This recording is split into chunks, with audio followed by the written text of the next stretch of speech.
Now that it's been a couple of weeks since the PlayStation 5 has come out and I've gotten to spend some time with it, I really wanted to talk about some of the games I've been playing, and I figured why not talk about the first game I loaded up into the console, which would be Spider-Man Miles Morales. And man, I feel like I made a solid choice. It's Christmas time in Harlem, and as Miles is trying to figure out this whole being a friendly neighborhood Spider Man thing and everything that comes along with that, a new villain known as the Tinkerer has shown up, along with a new gang known as the Underground, and they're causing some trouble around the city. But no need to fear, Spider Man is here, and he is trying to figure out what's going on and how to put an end to the chaos. So, this is a fairly short game. According to the console's timer, it took me a little over 5 hours to beat the game, and then only 12 hours to 100% the world's map, but is it worth picking up? Well, I definitely think so. First of all, the story here was honestly really enjoyable.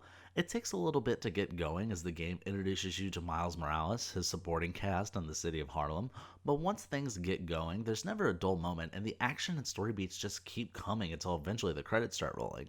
My only issues with the writing were there's some twists scattered throughout the story that were not surprising whatsoever, and I can honestly see them coming from miles away. I promise, no pun intended. And my other issue being that I honestly just wished it was fleshed out a little more.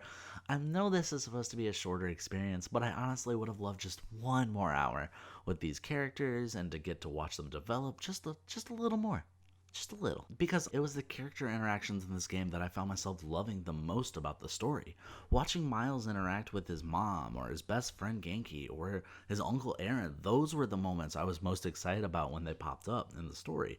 And I really hope that in the next installment of this franchise, that Miles and these characters get their fair amount of screen time, because they really are one of my favorite parts of this game. So, how about that gameplay though? Well, good news is, if you like the gameplay in Spider-Man PS4, you'll probably love the gameplay here because the mechanics are almost the exact same. But at the same time, there's also just enough of a difference that playing as Miles Morales really does feel like you're playing an entirely new character and not just a copy and paste of Peter Parker. From the way Miles moves and swings through the streets of Harlem to how he takes down enemies and uses his new powers and abilities, it genuinely feels like its own unique experience and not just a simple reskin of Spider-Man 2018.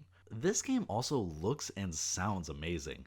I played in performance mode and found myself blown away with how smooth the 60 FPS gameplay really was, and I will probably play all of my games on the PlayStation 5 with that setup when given the option, because the frame rate mixed with how visually gorgeous this game is really did make it feel like a next-gen game. And on top of that, the music was also a pleasant surprise and really did enhance the overall experience, making everything in the game just a little better. Overall, Spider-Man Miles Morales is a really solid game, and a great start for this new console generation. The story and the characters were really enjoyable, and the gameplay is genuinely fun. It's visually stunning and has a solid soundtrack on top of that. Really, my biggest issue is that I just wish there was more. Spider-Man Miles Morales is a 7.5 out of 10.